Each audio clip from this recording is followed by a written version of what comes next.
ವಿದ್ಯಾರ್ಥಿನ ಬೆದರಿಸಿ ಮೋಸ ಮಾಡುತ್ತಿರುವ ಶಾಸಕರಿಗೆ ಧಿಕ್ಕಾರ.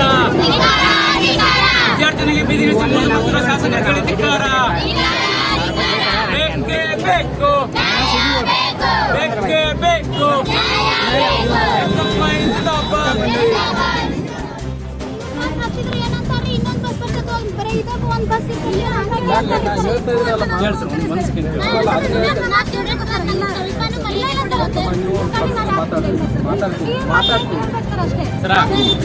ಸರ ಒಂದ್ಸಲ ಕೇಳಿದ್ರಿ ಏನಾಗತ್ತಾ, ಬಸ್ ಯಾವ್ದೋ ಬೈಕ್ ಕೈಕೊಂಡು ಎಷ್ಟು ಮಕ್ಳು ಅನ್ಭವಿಸ್ತಾರ ಅಂತಂದ್ರ ನಿಮ್ಮ ಮನೆ ಮಕ್ಳು ಯಾರು ಅರ್ಥ ಮಾಡ್ಕೊಳ್ರಿ.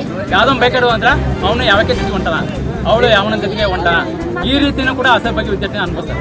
ಇದು ಯಾರು ನಿಮ್ಮ ಮನೆ ಮಕ್ಳು ಇದ್ರೆ ವಿಚಾರ ಮಾಡ್ಕೊಳ್ರಿ. ಹಾಗಾಗಿ ಇದು ರಿಕ್ವೆಸ್ಟ್ ಮಾಡ್ತಾರೆ, ಬೇರೆ ಏನಿಲ್ಲ.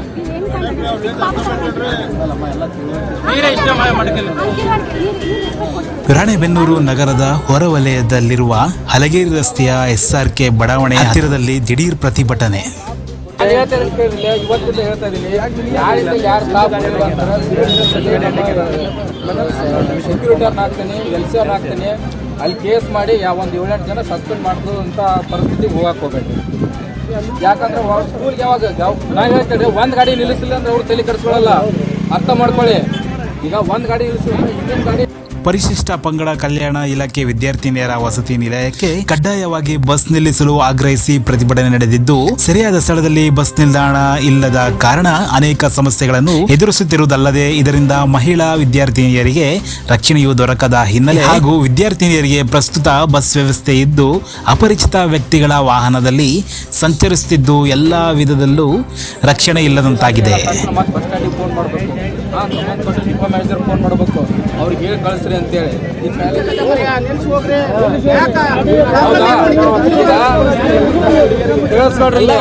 ಮಾತಾಡಕ್ ಹೋಗ್ಬೇಡ್ರಿ. ಅಲ್ಲದೆ ವಿದ್ಯಾರ್ಥಿನಿಯರ ಸಮಸ್ಯೆಯನ್ನು ಆಲಿಸದೆ ಅನುಚಿತವಾಗಿ ನಡೆದುಕೊಂಡ ಕಂಡಕ್ಟರ್ ಮತ್ತು ಡ್ರೈವರ್ ಮೇಲೆ ಶಿಸ್ತು ಕ್ರಮ ಜರುಗಿಸಲು ಭಾರತ ವಿದ್ಯಾರ್ಥಿ ಫೆಡರೇಷನ್ SF ರಾಣೆಬೆನ್ನೂರ ಹಾಸ್ಟೆಲ್ ಘಟಕ ನೇತೃತ್ವದಲ್ಲಿ ವಿದ್ಯಾರ್ಥಿನಿಯರು ದಿಢೀರ್ ಬೃಹತ್ ಪ್ರತಿಭಟನೆ ನಡೆಸಿದರು. ಅದೇ ಹೆಣ್ಮಕ್ಳನ್ನ ಇವರು ಎಲ್ಲರೂ ಅಂತಲ್ಲ, ಕೆಲವು ಕಂಡಕ್ಟರ್ ಡ್ರೈವರ್ಗಳು ತುಂಬಾ ಅಸಭ್ಯವಾಗಿ ವರ್ತ ಮಾಡ್ತಾರೆ. ಮತ್ತೆ ನಾವು ಪ್ರತಿದಿನ ಕೂಡ ಡಿಪೋ ಮ್ಯಾನೇಜರ್ ಮತ್ತೆ KSRTCಗಳಿಗೆ ಆ ಬಸ್ ನಂಬರ್ ಹೊಡೆದು ವಿಡಿಯೋ ಮಾಡಿ ಕಳಿಸ್ತೀವಿ. ಆದರೂ ಇಲ್ಲಿ ರೆಸ್ಪಾನ್ಸ್ ಇಲ್ಲ. ಹಿಂಗಾದ್ರೆ ಏನ್ ಮಾಡಬೇಕು? ಸಾರ್ವಜನಿಕ ಇವತ್ತು ತೊಂದರೆ ಆಗುತ್ತೆ, ನಮ್ದು ಆಗೋ ಉದ್ದೇಶ ಅಲ್ಲ. ಆದ್ರೆ ನಮ್ಮ 170 ವಿದ್ಯಾರ್ಥಿಗಳು ಅದರ, ಆ 170 ವಿದ್ಯಾರ್ಥಿ ಯಾರು ನ್ಯಾಯ ಕೊಡ್ತಾರ?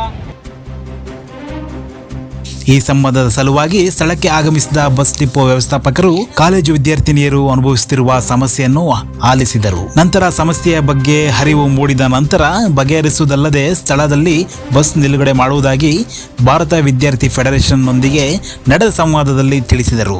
ಅಲ್ಲದೆ ಬಸ್ ಕಂಡಕ್ಟರ್ ಹಾಗೂ ಡ್ರೈವರಿಗೆ ನೆರೆದಿದ್ದ ಎಲ್ಲ ವಿದ್ಯಾರ್ಥಿನಿಯರ ಸಮ್ಮುಖದಲ್ಲಿ ವಿದ್ಯಾರ್ಥಿನಿಯರ ರಕ್ಷಣೆ ಸಲುವಾಗಿ ಸ್ಥಳದಲ್ಲಿ ಬಸ್ ನಿಲ್ಲಿಸಲು ಸೂಚಿಸುವುದಲ್ಲದೆ ಡ್ರೈವರ್ ಹಾಗೂ ಕಂಡಕ್ಟರ್ಗೆ ಇದ್ದ ಗೊಂದಲವನ್ನು ಸಹ ಬಗೆಹರಿಸಿದರು. ಫುಲ್ ಆಗಿತ್ತ, 4 ಜನ ಇದ್ರ ಇಬ್ಬರು ಹತ್ಕೋತಾರ, ಹೌದಾ? ಇನ್ನೊಬ್ಬ ನಿಲ್ಸಂದ್ರೆ ಅದಕ್ಕೆ ಇನ್ನಿಬ್ರು ಹತ್ತಾರ. ನೀವು ನಮ್ಮ ಬಸ್ ಫುಲ್ ಐತೆ ಅಂತ ಹೇಳಿ ನಿಲ್ಲಿಸ್ದಾಗ ಹೋದ್ರಿ ಅಂತಂದ್ರೆ ನಾ ಹೇಳಿದ್ನಲ್ಲ, ನಿಮಗ ತೊಂದರೆ ಆಗ್ತದೆ. ಇದನ್ನ ಮಾಡ್ಕೊಳಕ್ ಹೋಗ್ಬಾರ್ದು.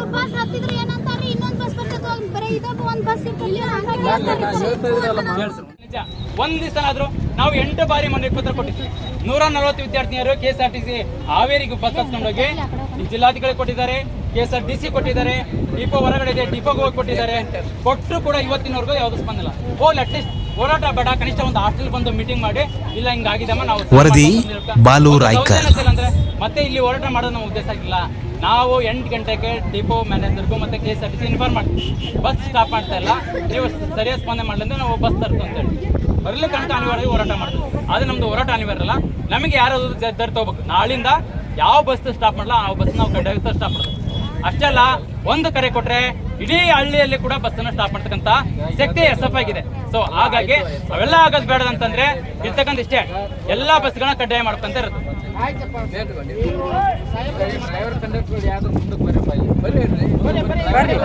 ಮಾತಾಡ್ತಾರ ಹಂಗೆ ಇಷ್ಟ ಮಾತಾಡಿ ಮನವಿ ಮಾಡ್ಕೊಂತೇವೆ.